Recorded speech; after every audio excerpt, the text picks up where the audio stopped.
धर्म स्नेही बंधुओं, सूरज तप रहा है,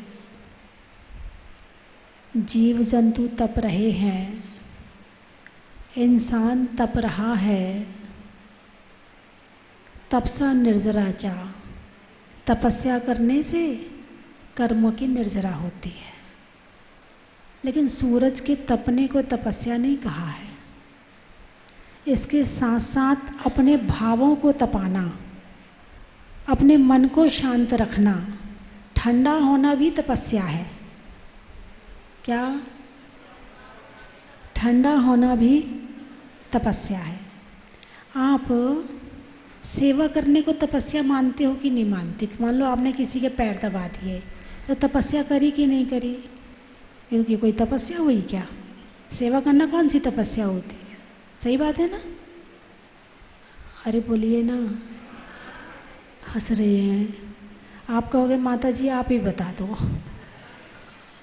हमें कुछ नहीं पता है, हम तो अज्ञानी हैं। हाँ, मुझे पता था यही बोलेंगे। अभी घर गृहस्थी में कोई काम ना आ रहा हो तब नहीं कहोगे भाई साहब मैं तो अज्ञानी हूँ, आप ही कर लो। वो कहेगा अच्छा सीख नहीं सकती हो? रोटी बनाना नहीं आए तो क्या कहोगे? सीखो। दुकान चलाना ना आए तो क्या कहोगे? सीखो। और धर्म ना आए तो सारी जिंदगी अज्ञानी बने रहोगे, कभी नहीं कहोगे सीखो।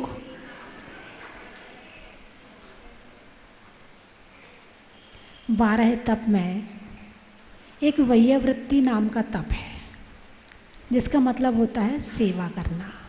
क्या होता है? सेवा करना। सेवा करना आप इसे सामान्य मत समझना, बहुत कठिन काम है सेवा करना। हर व्यक्ति के बस की बात नहीं है सेवा करना। सेवा करने के लिए बहुत कुछ त्याग करना पड़ता है, और सबसे पहले तो ईगो का त्याग करना पड़ता है। जिसका ईगो जितना ज़्यादा होगा वो सेवा कर ही नहीं सकता है। क्यों करूं? क्यों करूं तुम्हारी सेवा? कौन हो तुम? सबसे पहले तो बदले की भावना आती है। सेवा में बदले की भावना नहीं होती है, वैयावृत्ति में बदले की भावना नहीं होती है। और संसार क्या है? स्वार्थी। संसार क्या है? स्वार्थी। कोई भी संबंध हो, सारे के सारे संबंध स्वार्थ के हैं। बच्चे को जन्म दिया है बच्चे के लिए या अपने लिए? सच बताना। यदि मान लो तुम्हें ऐसा लगता है कि तुमने बच्चे के लिए जन्म दिया है, तो जिनके यहाँ बच्चे नहीं हैं उन्हें परेशान नहीं होना चाहिए। कितने परेशान होते हैं, जगह जगह जाके माथा टेकते हैं, जगह जगह जाके मन्नत मांगते हैं, जगह जगह जाके प्रार्थना करते हैं संतान तो हो जाए। बोलिए करते कि नहीं करते हैं? इसका मतलब आपने जो संतान को जन्म दिया है वो अपने लिए दिया है या उसके लिए दिया है? अपने लिए दिया है। जब बेटा बड़ा हो जाता है और बात नहीं मानता है तो क्या कहते हो? मैंने जन्म दिया है तुझे। अब ये किसके लिए हो गया? ये बच्चे के लिए हो गया। मैंने अपने लिए नहीं दिया, तेरे लिए दिया है।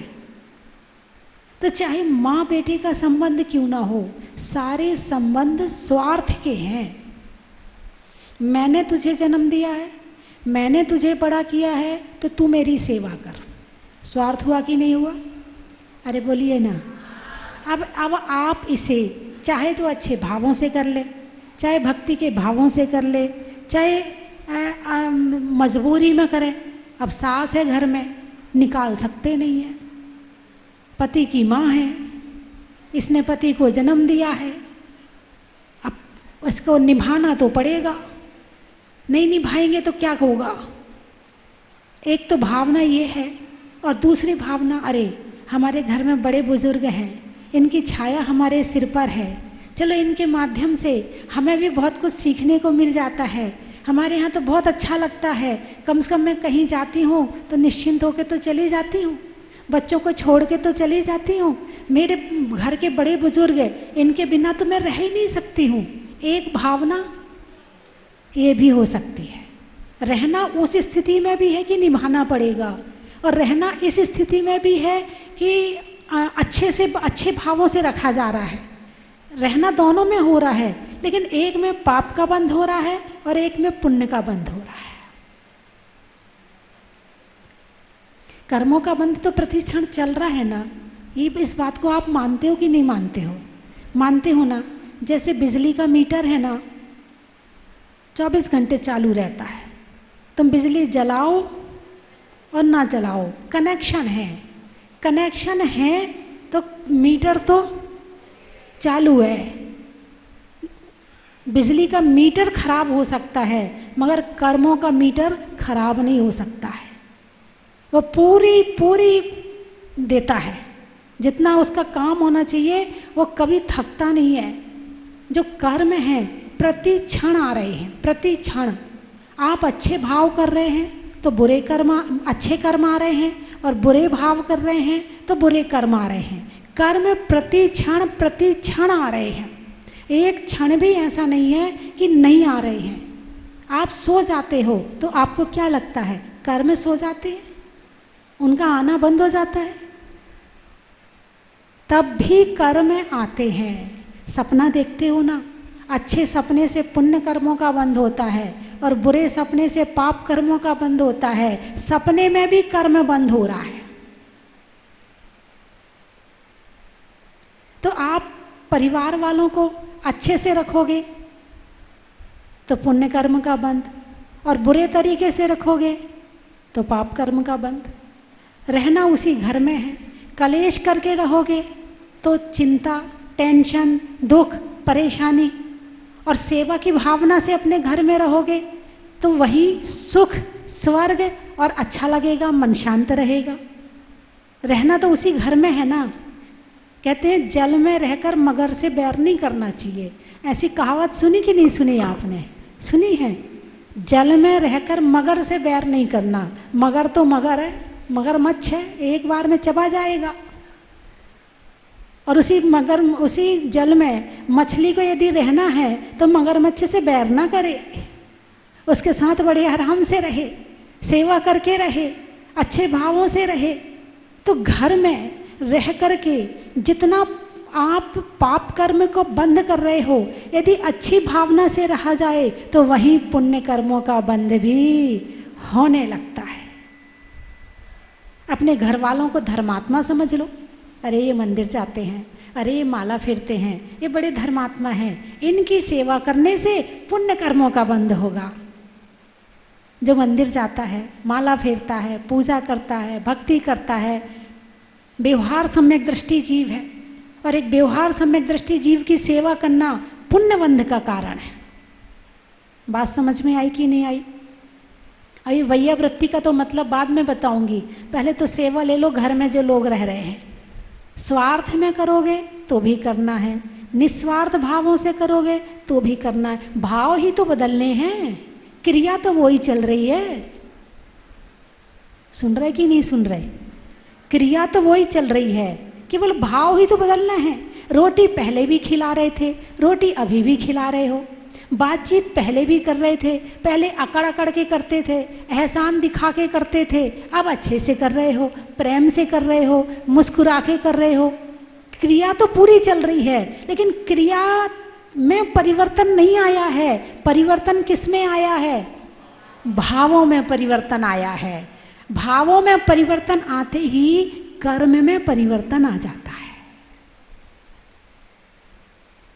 घर वालों के साथ अच्छा व्यवहार करने से, बाहर वालों के साथ अच्छा व्यवहार करने से क्या होगा?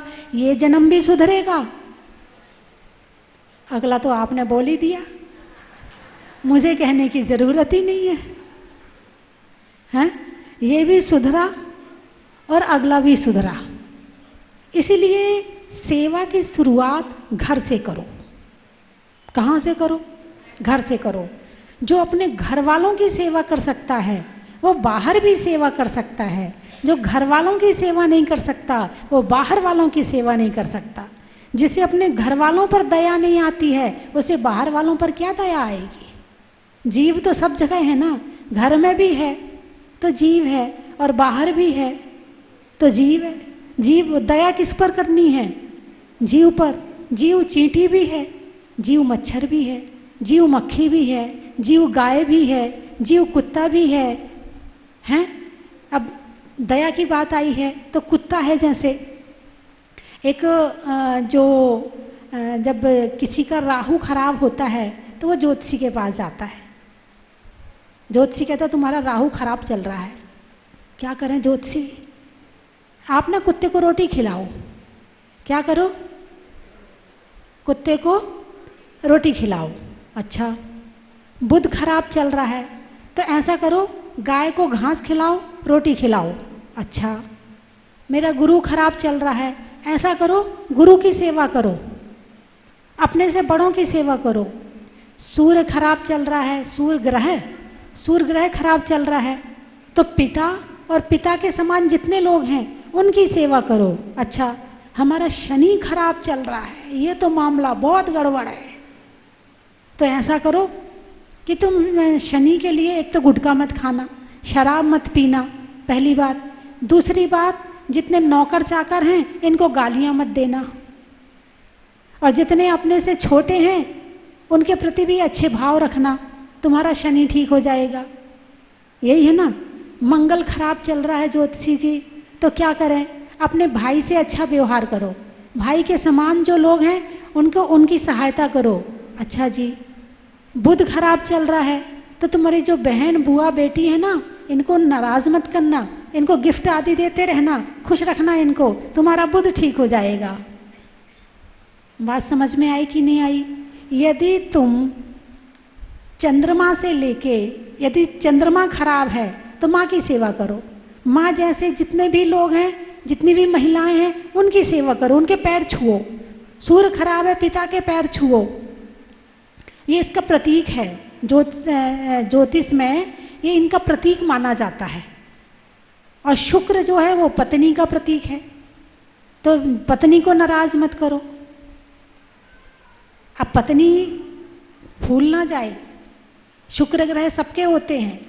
यदि इनकी जन्म पत्री में है तो तुम्हारी जन्म पत्री में है। जो पत्नी है वो पति को नाराज ना करे। ये एक तरफ से नहीं चलेगा, ये संबंध दोनों तरफ से चलेगा। यदि एक तरफ से चला तो थोड़े दिन चलेगा, मामला बाद में वैसे ही हो जाएगा। इसलिए दोनों तरफ से सुधार जरूरी है।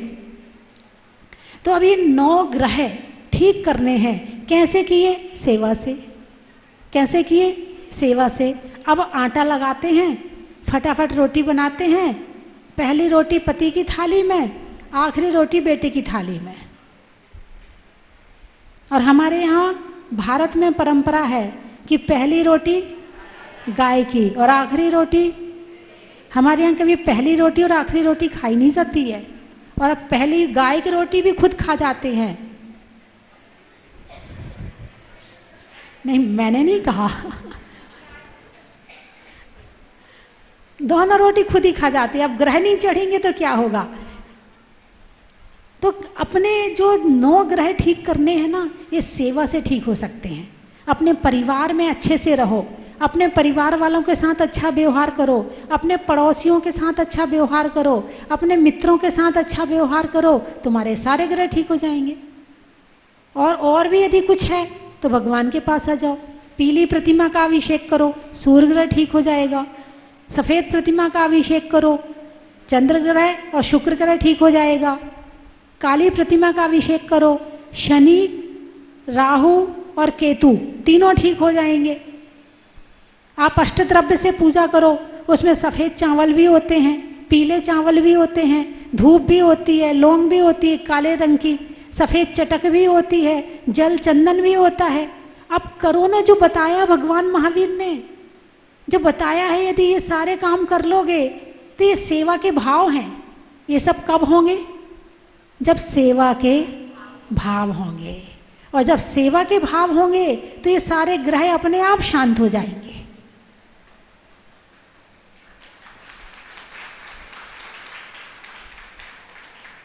बड़ा मुश्किल है सेवा करना। यानी कि मेहमान आ जाएं, उनके लिए रोटी बनानी पड़े तो ऐसा लगता है नौकर वाली फीलिंग आती है। ये और हमारे यहाँ चले आते हैं, इनके नौकर लगे क्या रोज रोज चले आते हैं, इन्हें रोज खाना खिलाएं, नौकर वाली फीलिंग आती है। जबकि हमारे भारत में ये बताया है कि अतिथि देवो भवा, पहले अतिथि को खिलाओ फिर तुम खाना। अब अतिथि वो काल के समान लगता है। यदि पति का रिश्तेदार है, समझ गए क्या, समझ गए क्या ना, प्रैक्टिकल जीवन जी रहे हैं, और पत्नी का रिश्तेदार है, और दोनों के प्रति यदि समान भाव है तो आप श्रावक हैं, आप धर्मात्मा हैं, आप वास्तव में मनुष्य हैं। और ये पति का रिश्तेदार है तो ऐसी रोटी बनाएंगे कि दोबारा खाने नहीं आएगा। आजा खिलाऊं तुझे रोटी, हैं? और अपना रिश्तेदार है तो सुबह से शाम तक कढ़ाई चढ़ी रहेगी। बता भैया तुझे क्या खाना, पकौड़ी बनाऊं, कचौड़ी बनाऊं, रसगुल्ला बनाऊं तेरे लिए, बता क्या बनाऊं तेरे लिए। ऐसा इतना भेदभाव करते हो या नहीं करते हो? देख लो, मुझे बताने की जरूरत नहीं है, खुद को बताओ ऐसा भाव आता है कि नहीं आता है। नहीं मुझे मत बताओ, मैं मेरे लिए थोड़ी कर रहे हो। बात वहीं आ गई, यदि सेवा के भाव से करोगे तो निर्जरा का कारण बनेगा, पुण्यबंध का कारण बनेगा। और यदि मतलब क्रिया तो वही चल रही है, रोटी बनानी भी पड़ रही है, खाना भी बनाना पड़ रहा है। और यदि पति का डर होगा तो तुम्हें मिठाई भी बनानी पड़ेगी, चाय भी बनानी पड़ेगी, कॉफ़ी भी बनानी पड़ेगी, पिलानी भी पड़ेगी, सब करना पड़ेगा, लेकिन पाप बंद हो रहा है। और वहीं यदि आप खुशी से कर रहे हैं तो पुण्य बंद हो रहा है। चलो मेरा सौभाग्य है, कम से कम ये शरीर मिला, इसका होना क्या है? इस शरीर को तो एक दिन जाके राख होना है, इसको तो जलना ही है। कम से कम इस शरीर के माध्यम से किसी की सेवा करने का मौका तो मिल रहा है। मेरे हाथ सार्थक हो गए, कम से कम कोई मेरे हाथ की रोटी खा तो रहा है। नहीं तो ऐसे बहुत पड़े हैं जो अकेले घर में रहते हैं, अकेले बनाते और अकेले खाते हैं, उनके यहाँ कोई खाने के लिए भी नहीं जाता है। वो इंतजार करते, आजा भाई मैं नहीं आ रहा। रिश्तेदारों को बुलाते नहीं आ रहा, बेटे को बुलाते बेटा नहीं आ रहा, बहू को बुलाते बहू नहीं आ रही। कम से कम तुम्हारे यहाँ कोई आ तो रहा है जो तुम्हारे हाथ की रोटी खा रहा है, उसके दिमाग में संतुष्टि हो रही है। और चेहरा बिगाड़ के खिलाओगे तो भी खाएगा, और चेहरे मुस्कुराहट ला के खिलाओगे तो भी खाएगा। खिलाना तो दोनों बार में है, लेकिन एक बार में धन्यता महसूस हो रही है। धन्यता, मेरा सौभाग्य है कि मुझे किसी को भोजन कराने का मौका मिला। और एक बार में मैं नौकर हूँ क्या, इनके लिए रोटी बनाती रहूँ, इसीलिए जन्म लिया, इसीलिए शादी करी कि इनकी रोटी बनाती रहूँ। हाँ आजकल बहुत भाव आते, बहुत भाव आते इस तरह की जो आने वाली नई बहुएं हैं। नहीं आपकी बात नहीं कर रही, बड़ी अच्छा लग रहा है यहाँ की बहुओं को देख करके। यहाँ इतनी बहुएं मिलेंगी मुझे तो विश्वास ही नहीं था। बड़ा अच्छा लग रहा है यहाँ की बहुओं को देखकर। नहीं तो अक्सर सुन लेना, नौकर हैं क्या, इनके लिए हम सारे दिन लगे रहें, रसोई में घुसे रहें इनके लिए। अरे मेहमान की तो छोड़ो, लोग आजकल की महिलाएं बच्चों को गुस्सा करती हैं खिलाने में। सारे दिन तुम्हारे लिए रसोई में बैठे रहे, क्या नौकर हैं क्या तुम्हारे?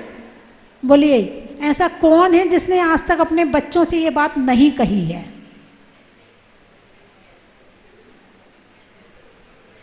और जो अपने बच्चों को नहीं खिला सकता है वो साधु को क्या आहार देगा?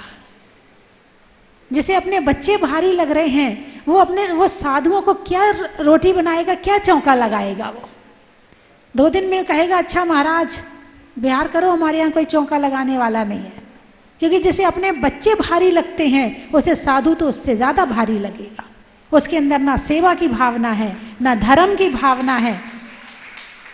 24 घंटे पाप बंद के अलावा कुछ नहीं कर रहा है।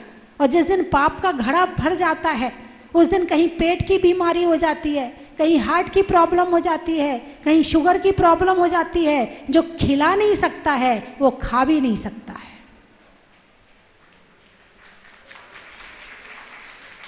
क्या कहा मैंने? जो खिला नहीं सकता है वो खा भी नहीं सकता है। आज इतनी बीमारियां क्यों हो रही हैं?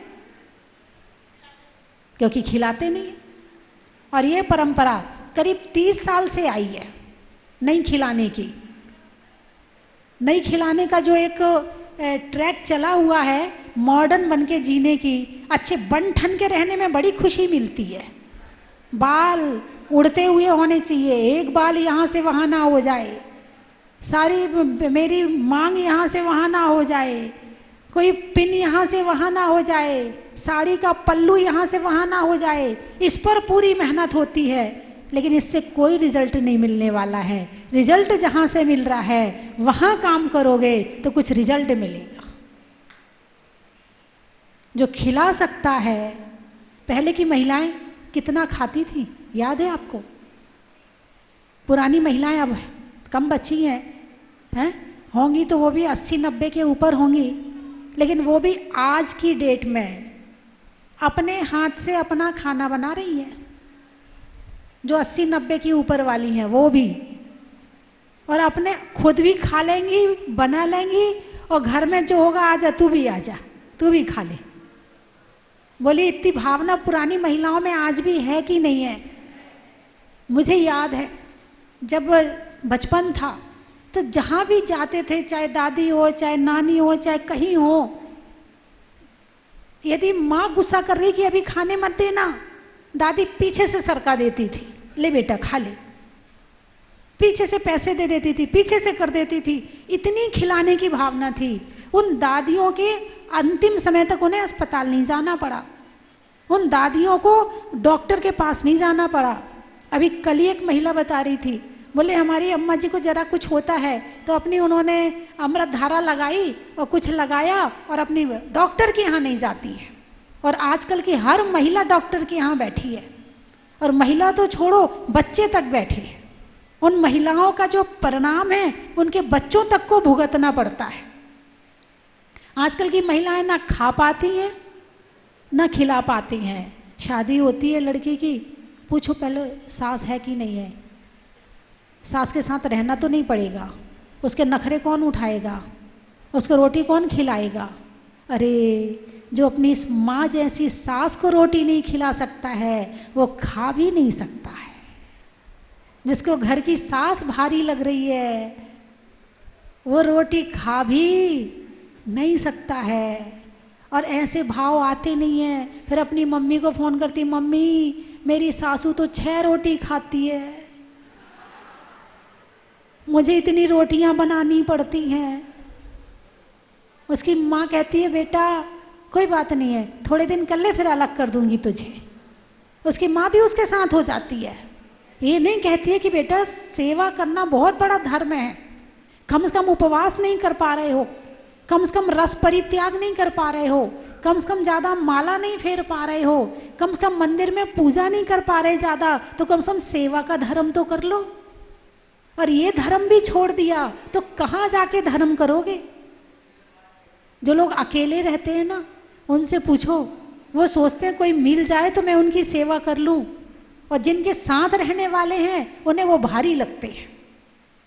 दोनों तरफ विडंबना है, साथ है तो भारी लग रहा है और जिसके पास नहीं है वो इंतजार कर रहा है। बंधुओं, सेवा करना धर्म तो है ही, धर्म के साथ साथ तपस्या है। तपसा निर्जराचा, यदि अच्छे भावों से करी जाए तो तपसा निर्जराचा, तपस्या करने से पाप कर्मों की निर्जरा होती है। तुम ज्योतिषी के पास जाते हो, ज्योतिषी जी ये ग्रह खराब हो गया क्या करें, ज्योतिषी जी वो ग्रह खराब हो गया क्या करें। अरे कुछ मत करो, केवल सेवा करना शुरू कर दो, चाहे अपने घर वालों की हो चाहे अपने पड़ोसियों की हो। जिसको सेवा की जरूरत हो सेवा करो आप, चाहे देवरानी को जरूरत हो चाहे जेठानी को जरूरत हो, और साथ में बदले की भावना मत रखना, तभी वो सेवा कहलाएगी। नहीं तो वो व्यापार हो जाएगा। व्यापार किसे कहते हैं? तू मुझे दे मैं तुझे दे रहा, इसका नाम है व्यापार। ठीक है, जहाँ लेना और देना दोनों होता है उसका नाम है व्यापार, और जहाँ पर केवल देना देना होता है उसका नाम है सेवा। तुमने जिठानी के काम आए तुम, और जिठानी समय पे तुम्हारे काम ना आए, दोबारा काम आओगे उसके? नहीं आओगे। हाँ, जब मेरा वक्त आया था मेरे काम तो आ ही नहीं, अब मैं भी क्यों आऊँ? मैं ही करूँ क्या? मैंने ठेका ले रखा क्या? बोलिए, ऐसे ऐसे शब्द बोलते हैं कि नहीं बोलते हैं? हैं? अरे अंदर में सेवा का भाव होना चाहिए। वो एक देश का राष्ट्रपति था और वो जा रहा था, रास्ते में उसने देखा एक सूअर कीचड़ में फंसा हुआ है, निकलने का प्रयास कर रहा है, निकल नहीं पा रहा है। तो वो, ये बिल्कुल सच्ची घटना है, तो उसने जाके उस सूअर को निकाल दिया, उसके कपड़े गंदे हुए। दौड़ा दौड़ा ड्राइवर आया और लोग आए, राष्ट्रपति था। बोले आपने मुझे तो कहा होता। बोले तुमसे कैसे कहता, सेवा का भाव तो मेरे अंदर आया था, करना मुझे था, मेरे अंदर आया और आपसे कहूँ, ऐसा कैसे हो सकता है? एक बार राजा का पुत्र नहीं था और राजा मर गया, तो लोगों ने कहा चलो अपने में से राजा खोज लेते हैं। तो शर्त रखी गई कि इतने बजे यहाँ पर तैयार होके पहुँचना है। क्या होके पहुँचना है? तैयार होके पहुँचना है। तो जो उसके दावेदार थे, बढ़िया कपड़े, बढ़िया सज धज के और पहुँच गए। टाइम अभी बाकी था, इतने में एक कीचड़ में लथपथ एक व्यक्ति पहुँचा लास्ट में।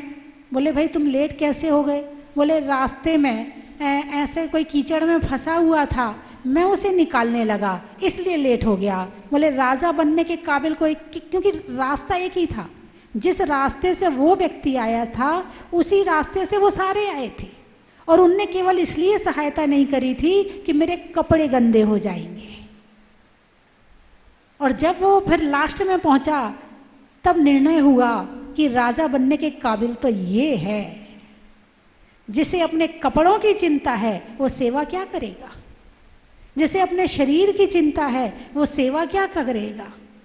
इसलिए सेवा करने के लिए बहुत कुछ त्याग करना पड़ता है। बिना त्याग किए सेवा नहीं हो पाती है। आप अपने बच्चों की सेवा करते हैं, बच्चों की सेवा स्वार्थ में हो रही है, बेटा बड़ा होगा, फिर इसकी बहू आएगी, मुझे गरम गरम रोटी खिलाएगी, अब गरम गरम रोटी खिलाएगी या खरी खोटी खिलाएगी, पता नहीं है।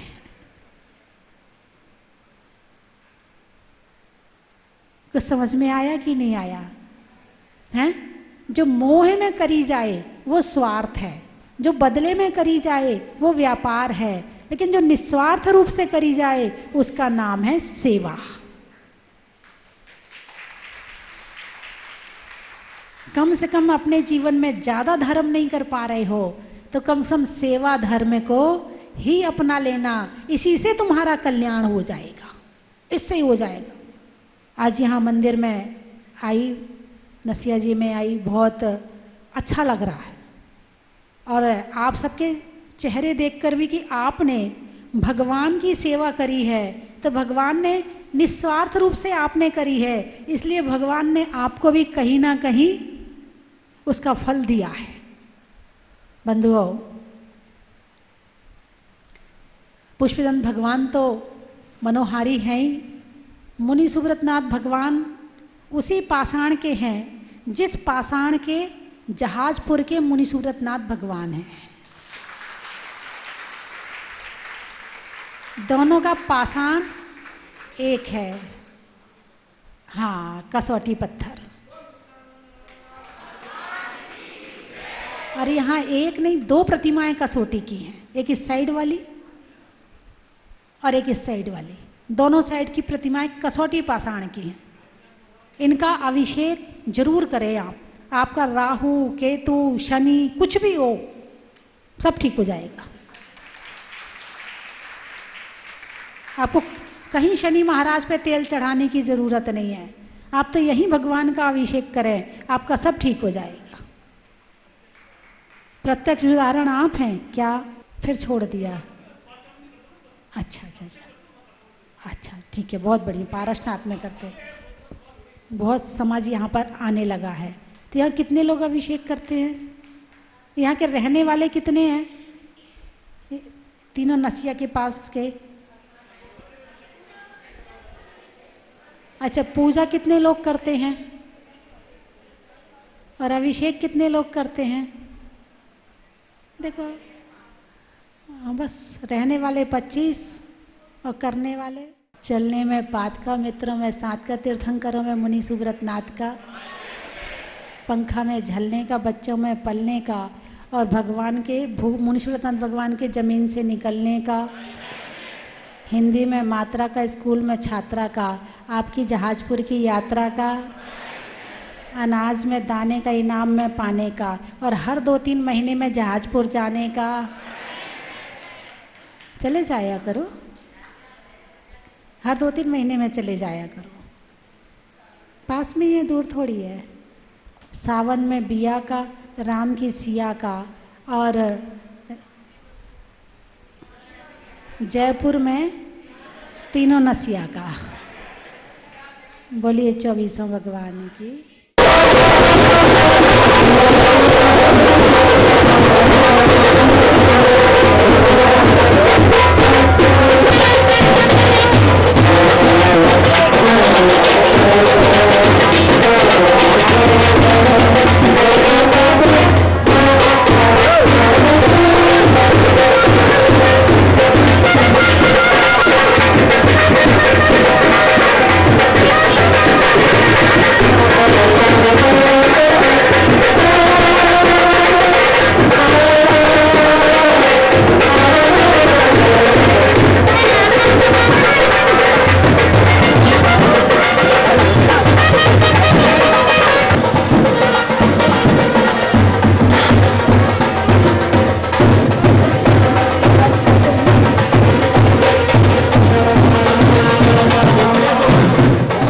यहाँ उपस्थित हैं, उनका स्वागत और सत्कार यहाँ तीनों नसिया महिला मंडल की ओर से उनको तिलक लगा के, माल्यार्पण करके और दुपट्टा उड़ा करके उनका स्वागत किया जा रहा है। को बहुत बहुत साधुवाद, इनको बहुत बहुत मंगल कामनाएं।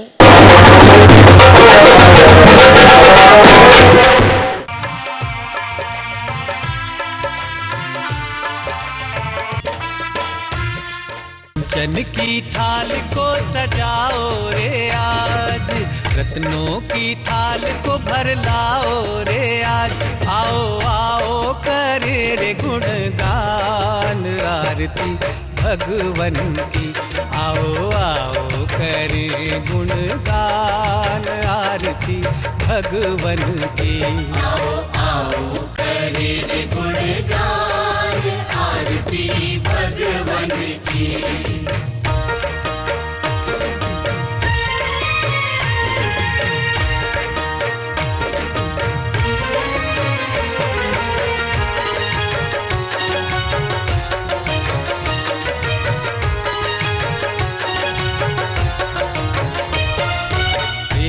सुमित्र के राज दुलारे, माँ पद्मा जी के नैनों के तारे।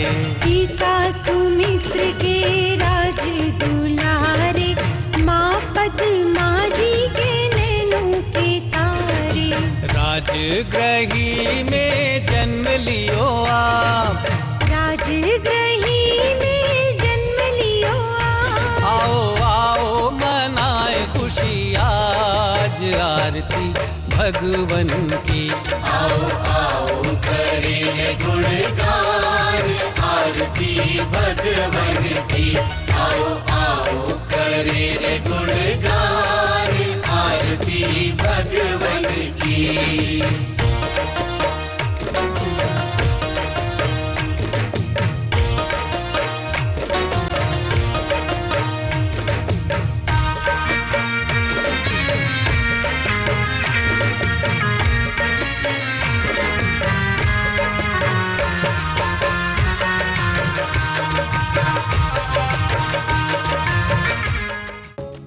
परम विदुषी लेखिका गणिनी आरिका रत्न श्री 105 स्वस्ति भूषण माता जी, जिन्होंने मात्र 20 वर्ष में 100 से भी अधिक किताबें लिखकर जैन समाज को अनूठा योगदान दिया है। बड़े बड़े विधान जैसे कल्पद्रुम महामंडल विधान, सिद्ध चक्र महामंडल विधान, इंद्रध्वज महामंडल विधान एवं विशेष जिनपद, पूजांजलि आदि महत्वपूर्ण साहित्य बहुत ही सरस, सरल व सुबोध शैली में लिखे हैं, जिसमें गद्य एवं पद्य साहित्य भी समाहित है। इन महान साहित्यों को पढ़कर आप भी अपने ज्ञान का विकास कर सकते हैं। साहित्य प्राप्त करने हेतु आज ही संपर्क करें। संपर्क सूत्र 7906062500 98683456768।